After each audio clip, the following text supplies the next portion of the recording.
been learning about value investing, finance, just regular investment for a while now, but you don't know where to go next. You're getting confused about the vast amount of information on the internet. You don't want to waste your time on crap information. You want good information and reliable information. In this series of videos on value investing and finance education, you will find those answers to those questions and much more. My name is Jason Rivera. Welcome to Value Investing and Finance Education.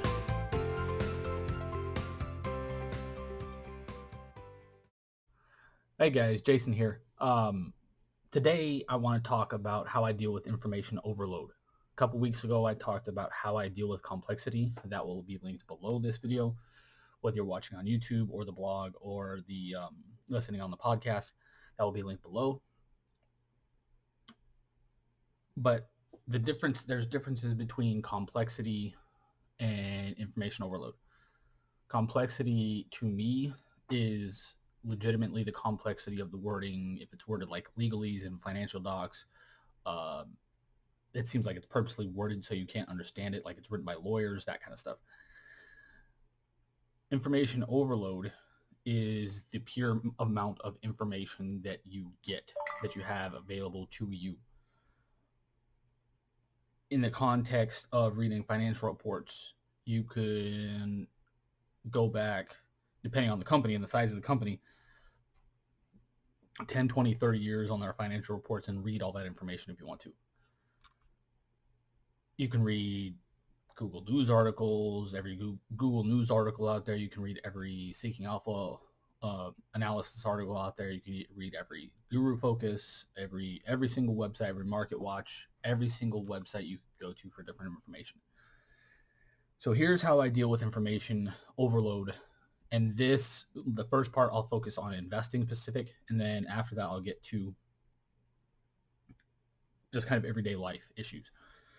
So when it comes specifically to investing, my process is, and this is developed over the last 12 plus years, and it works for me. My process is when I find a company that I want to research, I do a preliminary analysis on Morningstar with my preliminary analysis checklist. I then, if it passes that initial checklist, I guess, I'm trying to think of another word, but could not. If it passes that initial check, then I download the company's most recent 10K, 10Q, and proxy reports. I read these, take notes on these, and I try to, when I take notes on financials, I try to focus on, I have three sections on my financial notes pages. General information, this is information about the company, what it does, that kind of stuff. Things of note, these are important things I want to talk about in an article or an investment thesis that I'm going to write up, or a case study I'm going to do. And risks, 3 sections, that's it. I used to do more, but it got convoluted, in my opinion, and hard to find things because a lot of things had overlap.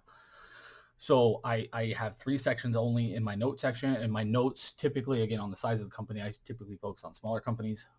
My notes, by the time I'm done reading the most recent annual, quarterly, and proxy, are between 15 and 35 pages long, depending on the size of the company. The main thing I'm looking for when it comes to reading the financial reports at this stage, to me, are the risks. I'm looking to disqualify companies. If the company has one massive risk, let's say they're changing accounting rules with just because they can, not because the GAAP and the IFRS financial standards say they have to. They just are choosing to change accounting standards because to make their numbers, usually almost 100% of the time, it's to make their numbers look not as bad as they really are. If it's a major red flag like that, the company goes away. Again, it's as simple as one major red flag disqualifying the company for me. If there's several kind of minor red flags. Usually I'll let it pass. If the company looks to be massively undervalued, and if the company looks to have fantastic financial metrics, profitability metrics, free cash flow, margin of safety, that kind of stuff. If the company has several minor red flags and it's kind of borderline, then I discard the company. So the disqualification process for me is very strict in both the preliminary analysis stage and this stage as well. Why? So I can get rid of the crap companies faster and find potentially great investments faster. I don't want to spend time on just kind of okay businesses. I want to spend time on potentially great opportunities.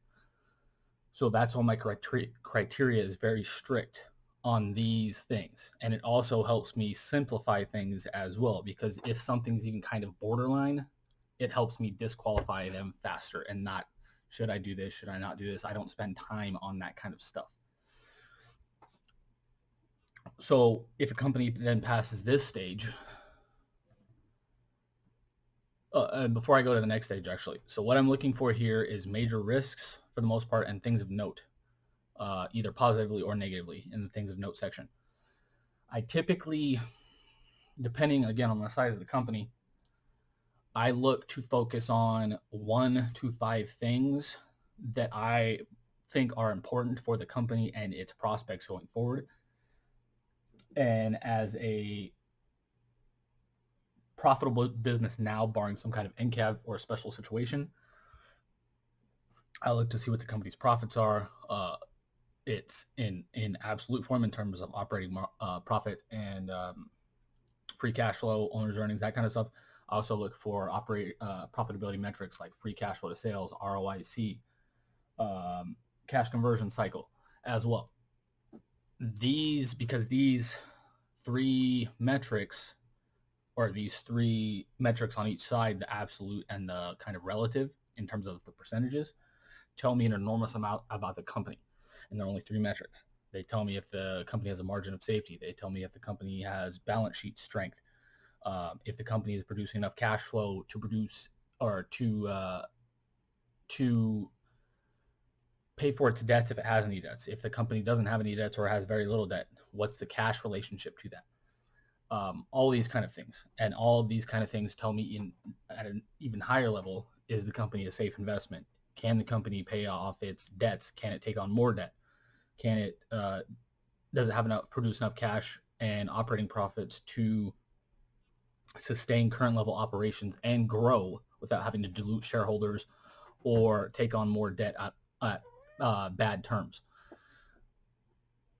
The reason I try to focus on these three metrics and on the absolute and the relative numbers is because they tell you an enormous amount. And again, you don't have to worry about 15 other things kind of muddying things up. And I try to simplify as much as I humanly can when it comes to investments. And these are just some examples of the way I simplify things when I'm doing an investment analysis. So for the private companies I've been helping, typically what I do is I read through their financial statements, talk with them either in person, via phone call or email, or via video Zoom meeting on the computer. Then I go back, look at my notes, figure out 3 or 4 ways, typically that's 4 ways, that I can help them immediately improve their business, improve their profitability, cut costs, work on capital allocation, strategic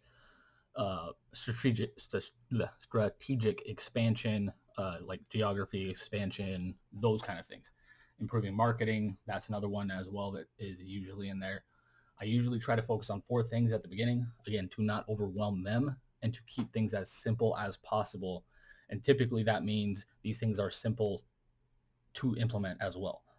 For example, raising prices. If a company can raise prices and it has pricing power, that typically has zero cost, takes zero time, and if you do it slowly and right, and you do actually have pricing power, you don't lose that many customers either. Now, you have to figure out if you have pricing power. That's a huge thing, and not very many companies really do. But again, just trying to keep things as simple as possible for them on that side of things as well, because these, like I talked about in a couple of the capital allocation videos, things can get very complex very fast when it comes to business. And this is where, in my experience now dealing with more private company business owners and people running private businesses, is the literal amount of information that they have to deal with on a daily basis from inside their business, from outside their business, from competitors, from macro trends in the region or the city, from oil prices, from gold, from is there going to be a recession in the world? Is there going to be a recession in the country I'm in? These kind of things. There are so many things that on an everyday basis people have to worry about, and we are now bombarded with 24/7 information. It's sometimes, or it's very easy to get lost in the weeds. So I try to figure out typically 1 to 4 things that are ultra important, whether it's a private business or a public company stock. 1 to 4 things that I want to focus on and try to help improve, or focus on if it's an investment article, focus on the investment thesis. That's what I want to focus on for that, is 1 to 4 things typically. Sorry, I'm just turning my phone. I keep getting notifications.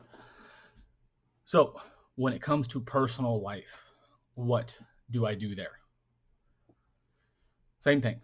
Anytime I'm dealing with information overload, and I have 3 young kids, so we're running around constantly with them, soccer practice, school, ballet last year with my middle daughter, doctor's appointments, all that kind of stuff. So for example, what do I do when I'm dealing with information overload kind of personally? I stop, typically, if I can stop, I stop everything I'm doing that is not absolutely necessary. So what does that kind of look like practically? If I'm having a rough week in terms of something's going on with the family, or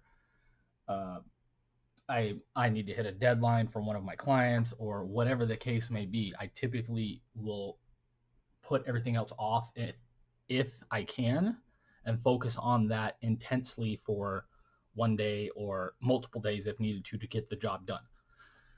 Then once I get the job done, then I work on the next highest priority thing, what I deem as the next highest priority thing. So this is, I believe Jocko Willink in Extreme Ownership calls this the what does he call it? Prioritize and execute. So what I do is I try to find the highest priority thing, execute on that until I get it done, then go to the next highest priority thing, execute on that until I'm done, and then go from there. Then once I clear off enough the plate, then typically I load it back up and keep working on other stuff until I get to that point where I'm overwhelmed again. Then I do this again and hit the deadlines, get the project done, whatever the case may be, and kind of go from there.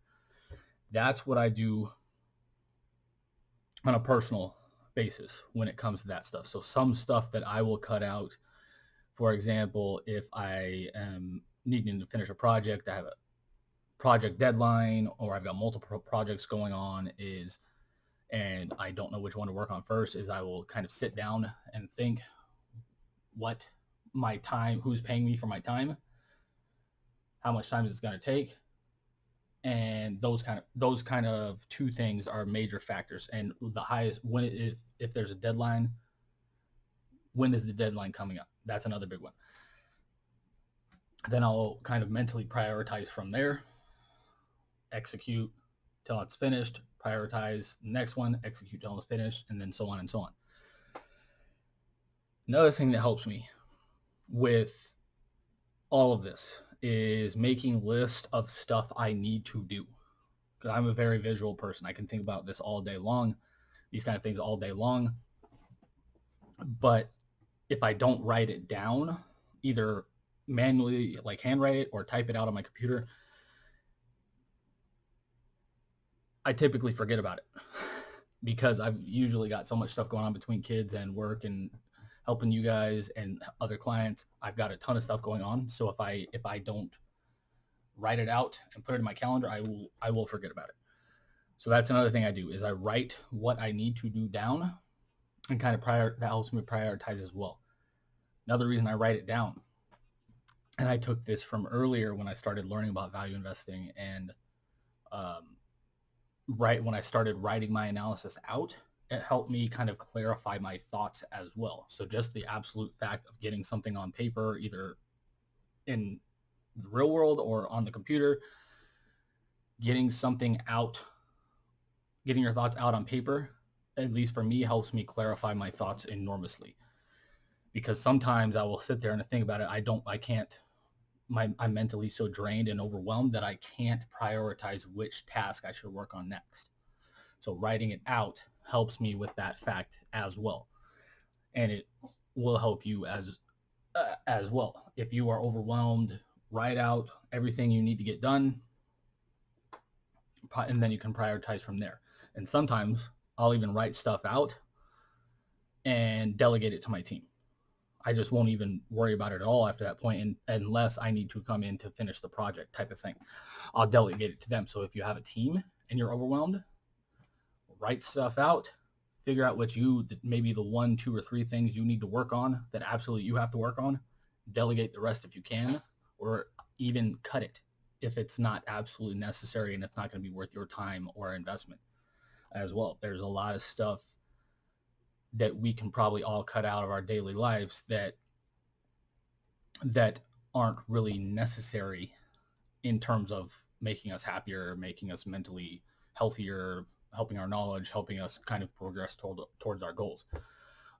And this is different. I'm not saying necessarily cut out TV or watch football or whatever all the time, video games, whatever the case may be.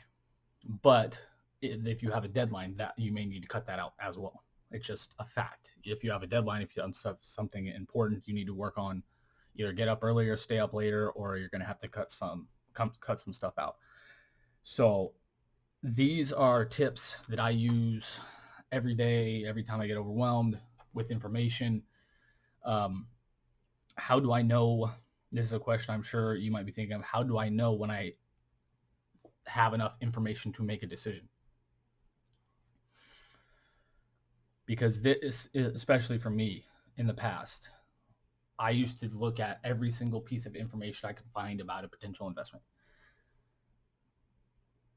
80% of it was useless,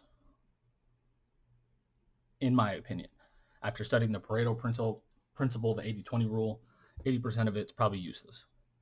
20% is ultra useful, 80% is most likely useless. So what I do after a company reaches the point of where we stopped off a little bit ago, after the kind of initial phase, then I'll download the most recent 5 years worth of 10Ks, read those, go through those just to make sure I'm not missing anything important. Again, I still read these word for word, but I don't take massive notes on them because I know the company pretty intimately at this point. I'm just looking for major red flags type of thing. I look at Google News to make sure nothing major negatively has come up since then, since the last annual or quarterly report came out. And that's it. Yes, it's a lot of work, but if you simplify things, I no longer look at blog posts, value investing blog posts about companies. I no longer look at Seeking Alpha, Market Watch, Guru Focus, any of these companies that write articles about companies. I no longer look at them because most of the information, I don't want to be biased against them in either biased for or against the company in any way by somebody else. I want my own analysis to kind of fit. And B, most of the information I already know because I've read the financials at this point. So I don't need any kind of new information. So that is how I deal with information overload. It's taken me a long time to get here and I'm still working on it because I like detail, but at some point I just cut it off and okay, this is what I know about the company. And you have to be comfortable if you're a value investor of any kind. If you want to get very good at what you're doing, you have to be comfortable investing with limited information or incomplete information, I should say. As outside investors, we will never have full information, and you have to be comfortable investing with incomplete information, or you're going to drive yourself insane. Frankly, because you're always going to be looking for another piece of information to either confirm or disconfirm your investment thesis, and you're never actually going to invest anything. So I hope this helps. I hope this combined with the how I deal with complexity video helps enormously, because I've struggled with both a lot, complexity and information overload a lot over the years when looking at companies and personally, because again, I love detail. So if you're anything like me, you probably understand this, and hopefully this helps. I'd love to hear your tips on how you deal with complexity and information overload as well. Again, I'm always learning and always trying to improve what I do, and I'd love to hear your tips as well. So until next time, make sure you watch, like, love, share, subscribe if you're watching on YouTube, and leave a comment. And I respond to every comment myself, and I love to hear your thoughts on this as well and your tips. Thanks for watching. Have a great day. Talk soon.